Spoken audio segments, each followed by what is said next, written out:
अस्सलाम वालेकुम, मेरा नाम है चासिफ हाशमी और ये है Hyundai Elantra हाइब्रिड 2025 मॉडल।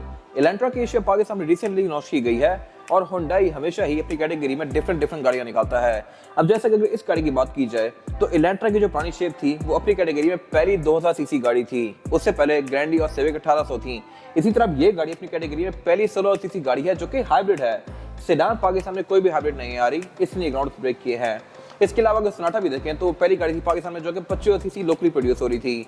फिर इसी तरह अब सोनाटा N9 है, वो भी पहली गाड़ी है जो कि 2500 टर्बो है। तो Hyundai हमेशा से ही डिफरेंट गाड़ियां लाने में सबसे आगे रहता है और ये गाड़ियां होती ही बड़ी फिट हैं। This car is no different, ये पावरफुल भी है और लुक्स के लिहाज से खूबसूरत भी है। फीचर्स के लिहाज से भी काफी इक्विप्ड है और इसके अलावा प्राइस के लिहाज से इसकी कंपटीशन सिविक RS बनती है, लेकिन RS ये काफी सारी चीजें बेहतर ऑफर करती है। वो क्या है मैं कवर करूंगा आगे जाकर इस रिव्यू में, लेकिन फिलहाल अगर बात की जाए इस गाड़ी की प्राइस की तो इसकी डिमांड 99,26,000 है, 99,26,000 और ये इसकी इनवॉइस है। इनवॉइसेस कुछ टाइम बाद चेंज होती रहती हैं, तो इसकी एग्जैक्ट प्राइस जानने के लिए आप दिए गए नंबर पर कॉल कर सकते हैं। अगर आपने इसके बारे में कोई इन्फॉर्मेशन लेनी है तो ये नंबर्स हैं, और अगर आपने इस गाड़ी को विजिट करना है तो आप साइकिल मोटरस्पोर्ट पर विजिट कर सकते हैं। हमारी दो ब्रांचेस हैं, एक रावलपिंडी में मरी रोड पे और फिर एक रावलपिंडी में GT रोड पे। इन दोनों ब्रांचेस पे गाड़ियों की बाइंग एंड सेलिंग के साथ साथ गाड़ियों की मॉडिफिकेशन भी की जाती है। तो खैर overall it's a good sedan and today I am going to review it.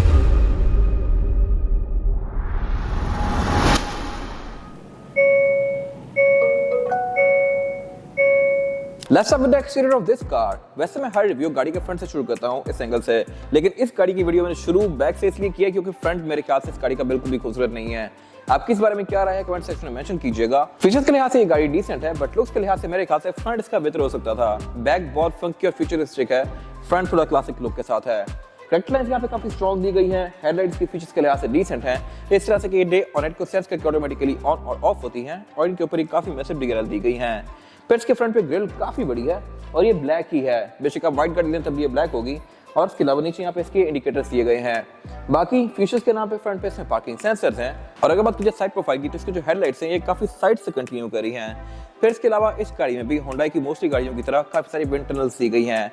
Front पे जो इसके इंडिकेटर हैं उसकी साइड पे नीचे विंड के डक्ट्स किए गए हैं जहाँ से गाड़ी हवा एंटर करके बैक से बाहर करती है और इसकी एरोडायनामिक्स को बेहतर बनाती है। फिर अगर बात की जाए इसके रिम्स की तो ये हैं तो 16 इंचेस के, लेकिन डिजाइन के लिहाज से ये फिर कंट्रोवर्शियल हैं।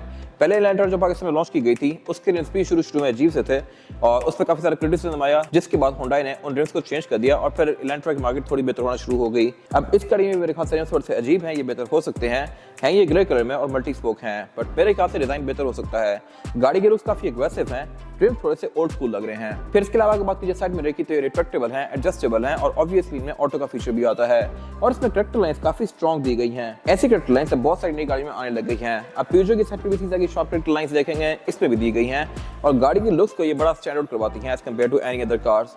फिर इसके अलावा Elantra में सनरूफ आ रही है, इससे ऊपरी कैटेगरी बनती है सोनाटा जो कि साइज के लिहाज से इससे ज्यादा बड़ी है और वो गाड़ी पैनोरामिक रूफ ऑफर करती है।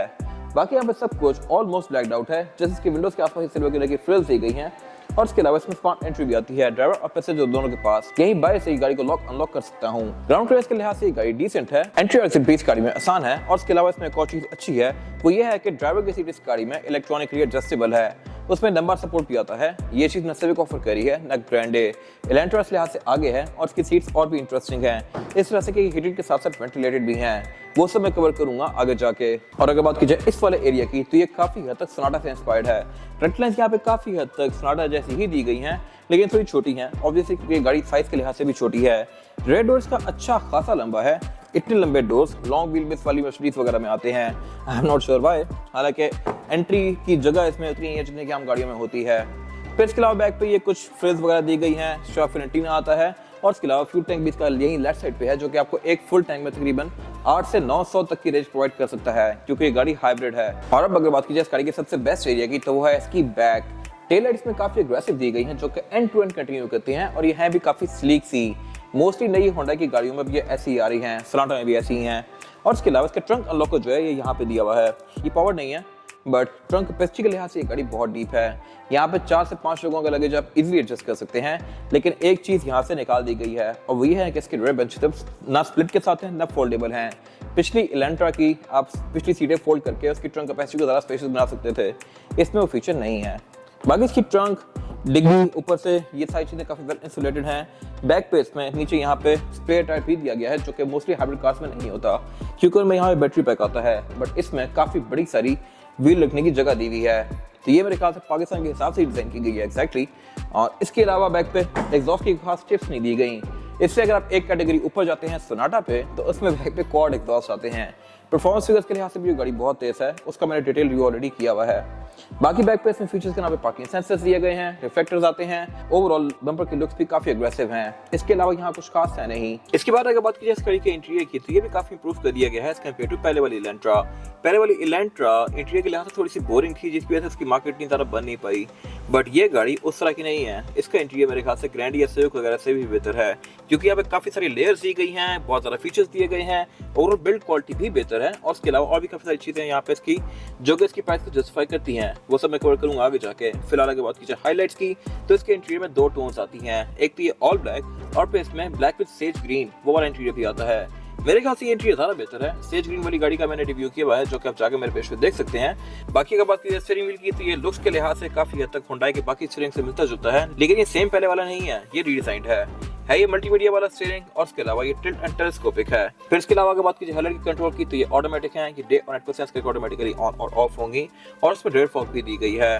वाइपर्स में नॉर्मल है। और अगर बात कीजिए मीटर की, तो ये अब इसका पूरी ही स्क्रीन है, जो कि मेरे ख्याल से एक बहुत फिट चीज है। पिछली इलेंट्रा में ये बिल्कुल एनालॉग मीटर था, अब ये टोटली डिजिटल है, और आप इसकी थीम्स को भी चेंज कर सकते हैं। एक तो ड्राइव मोड के साथ चेंज होंगी ही होंगी, फिर आप इसको मैनुअली भी कर सकते हैं। और इसके अलावा इसकी मीटर की जो थीम्स हैं, ये भी लेटेस्ट हैं, जो कि सारी नई हुंडई में आ रही हैं। इसमें एक व्हाइट वाली थीम है, जो कि काफी हद तक एस क्लास से मिलती जुलती है और उसको काफी प्रीमियम फील देती है। नई वाली रेंज रोवर में मीटर भी व्हाइट कलर के आ रहे होते हैं। बाकी इसके अलावा ये गाड़ी आपको यहाँ पे काफी सारी चीजें शो करवाएगी इस गाड़ी की, जो कि मोस्टली गाड़ी में होती हैं। डैशबोर्ड इसका है सॉफ्ट पैडिंग की फिनिश में, और फील भी इसकी प्रीमियम है। फिर डैशबोर्ड के सेंटर में इसकी फ्लोटिंग स्क्रीन दी गई है, जो कि मेरे ख्याल से साइज के लिहाज से बेहतर हो सकती थी।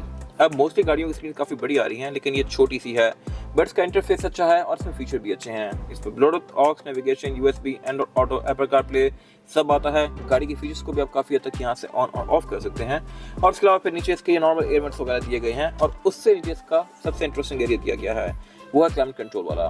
क्लाइमेट कंट्रोल इस गाड़ी में डुअल जोन है, यानी कि ड्राइवर और पैसेंजर अपनी मर्जी के लिहाज से टेम्परेचर को एडजस्ट कर सकते हैं। लेकिन सिर्फ यही नहीं, इसमें फ्रंट दोनों सीट्स भी हीटेड प्लस वेंटिलेटेड हैं। ये वाला फीचर वैसे आपको लैंड क्रूजर्स में देखने को मिलता है, प्राडो TXL में इवन TX भी नहीं आता। फॉर्च्यूनर तो हीटेड सीट्स भी नहीं ऑफर करती, बट इसमें हीटेड के साथ साथ कूल सीट्स भी हैं। पाकिस्तान में ये पहली गाड़ी है जो कि लोकली ये चीज ऑफर कर रही है। नाइस एंड शुरू डिटेल।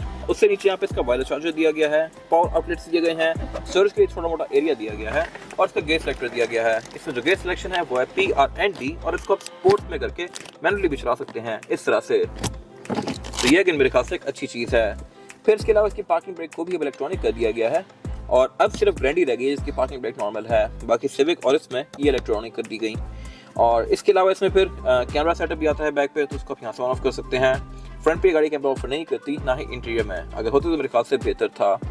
बाकी इसकी जो गाइडलाइंस हैं ये डायनामिक हैं, टायर मोड़ने पे ये गाइडलाइंस इसकी मुड़ती भी हैं इस तरह से। और इसके अलावा भी पीछे इसके कप होल्डर्स दिए गए हैं, ये भी इंटरेस्टिंग है इस तरह से कि इसमें सेंटर में एक स्विच का साइन दिया हुआ है। इसका बेसिकली मकसद ये है कि इनको अगर मैं बाहर निकालता हूँ और घुमा के लगाता हूँ तो ये दूसरी तरह से लगते हैं। अगर मैं इनको भी घुमा के लगाऊंगा तो ये कम नीचे जाएंगे, लेकिन अगर इनको मैं दोबारा घुमा के लगाऊंगा तो फिर ये काफी डीप चले जाते हैं इस तरह से। तो ये मेरे ख्याल से काफी थॉटफुल डिजाइन है कप होल्डर्स का। अगर आपका कोई लंबा कप है या बॉटल है तो इसको आप लंबा कर सकते हैं अपनी मर्जी के लिहाज से, वो इतना ऊपर नहीं निकली होगी बॉटल जैसा आम गाड़ी में होती है, तो इसके लिए भी नाइस एंड डिटेल। फिर इसके अलावा इस गाड़ी में एक ग्रैब हैंडल ऐड कर दिया गया है। आई एम नॉट श्योर कि इसकी क्या तुक है।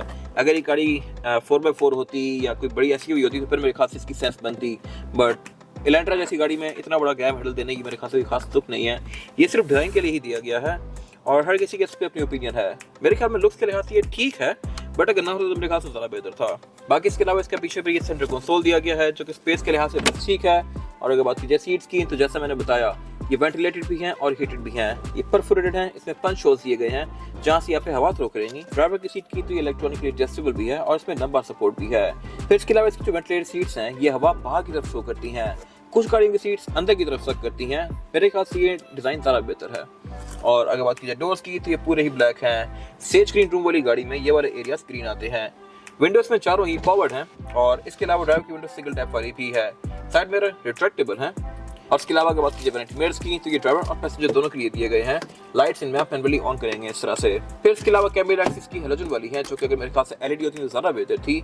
बाकी इसमें सनग्लास होल्डर नहीं आता, जो कि अगेन ग्रैंडी वगैरह ऑफर करती हैं। और इसमें एक चीज़ वो है जो कि मिसिंग है, अगर होती तो मेरे ख्याल से बेहतर था। रेयर व्यू में भी इसका बेसिक है, जो कि अगेन सिविक और ग्रैंडी ऑटो डिम वाला ऑफर करी है, तो यहाँ पे गाड़ी पीछे रह जाती है। इसके अलावा इसमें सनरूफ दी गई है, जिसको आप मैनुअली यहाँ से ओपन क्लोज कर सकते हैं। और अब अगर बात की इसमें रेयर पैसेंजर्स के लिए सीटिंग कैपेसिटी की, तो ये भी बैक पे डिसेंट है। मेरे पास लेगरूम का भी यहाँ पे कोई इशू नहीं है और हेडरूम का भी। यहाँ पे आसानी से किसी भी हेड का बंदा बैठ सकता है, लेकिन 2 ही लोग कंफर्टेबली बैठेंगे। थर्ड पर्सन आना चाहे तो आ जाएगा, लेकिन फिर ज़्यादा कंफर्टेबल नहीं होगा, क्योंकि एक तो बैक पे सीट्स प्रॉपर नहीं है, सेंटर से अगर थोड़ी सी रेस है, और फिर इसमें रेयर पैसेंजर्स के लिए लेगरूम भी फ्लैट नहीं है, सेंटर में हम्प है। बाकी इसके अलावा रेयर पैसेंजर्स के लिए अमेनिटीज ठीक हैं। एक चीज़ कम है यहाँ पे, और वो है सेंटर कंसोल। इसमें नहीं दिया गया, I am not sure why. हर गाड़ी में आ रहा है बट इसमें नहीं है। लेकिन इसके अलावा बाकी यहाँ पे एयर वेंट्स हैं, C2C पावर आउटलेट हैं, जो कि लेटेस्ट चीज़ है। कप होल्डर्स हैं, स्पीकर्स हैं, विंडोज फॉरवर्ड है। और अगर बात करिए इस गाड़ी की अंडर द हुड सिचुएशन की, तो Hyundai हमेशा अंडर द हुड इंटरेस्टिंग ही रही हैं। This car is no different. ये 16 सीसी हाइब्रिड है, जबकि पिछली इलेंट्रा 2000 सीसी थी, बट ये पावर हाउस उससे ज़्यादा बेहतर है। इस तरह से कि ये गाड़ी 139 हॉर्स पावर प्रोड्यूस करती ही है, लेकिन इस पे इलेक्ट्रिक मोटर है, तो इसकी एक्सेलरेशन उस गाड़ी से बेहतर है। और एवरेज के लिहाज से तो ये गाड़ी इस कैटेगरी की किसी भी गाड़ी से बेहतर है। ये आपको 20 प्लस की एवरेज आराम से देगी। इसका इंजन है भी काफ़ी अच्छा खासा बड़ा सारा, और इसके अलावा इसका इंजन बे भी टाइटली पैक्ड है, क्योंकि यहाँ पे इसके गियर बॉक्स के ऊपर इसकी ये इलेक्ट्रिक मोटर दी गई है। और आपको इसके इंजन में जगह जगह Hyundai के साथ साथ किया का बैच भी नजर आएगा। इलेक्ट्रिक मोटर के ऊपर भी Hyundai और किया दोनों की बैचिंग दी गई है। और बाय द वे उसकी वजह यह है कि किया और Hyundai एक ही कंपनी है। Hyundai पेरेंट कंपनी है और उसके आगे किया है। तो अगर आपको लगता है कि स्पोर्टेज टूसॉन से बेहतर है और स्पोर्टेज टूसॉन को टक्कर दे रही है, तो ऐसा नहीं है। दोनों की पेरेंट कंपनी एक ही है, और आप इन दोनों में से कोई भी गाड़ी परचेज करेंगे, आपके पैसे जाएंगे एक ही जगह। बाकी इसके इंजन में प्रॉपर इंसुलेशन दी गई है। बोर्ड के अंदर भी है इंसुलेशन है, बट बोर्ड ओपन इसका स्टैंड से होता है। बाकी इसके अलावा इसमें ABS, ट्रैक्शन कंट्रोल और ड्राइव मोड ये सब आता है, जो कि इसकी लाइट को बेहतर बनाता है। इसके बाद अगर बात की टायर साइज की, और टायर साइज जो ऑफर करती है इलेंट्रा, ये है 205, 55 और 16 इंचेस का ये रिम है तो सही, लेकिन लुक्स के लिहाज से मेरे ख्याल से बेहतर हो सकता था। गाड़ी की लुक्स के लिहाज से मेरे ख्याल से कोई इतना फिट नहीं बैठ रहा। और बाकी टायर्स गाड़ी में कम होगा इको विंग है, जो कि अच्छा टायर है, आपको 50-60 हज़ार किलोमीटर तक एक अच्छा राइड प्रोवाइड करेगा।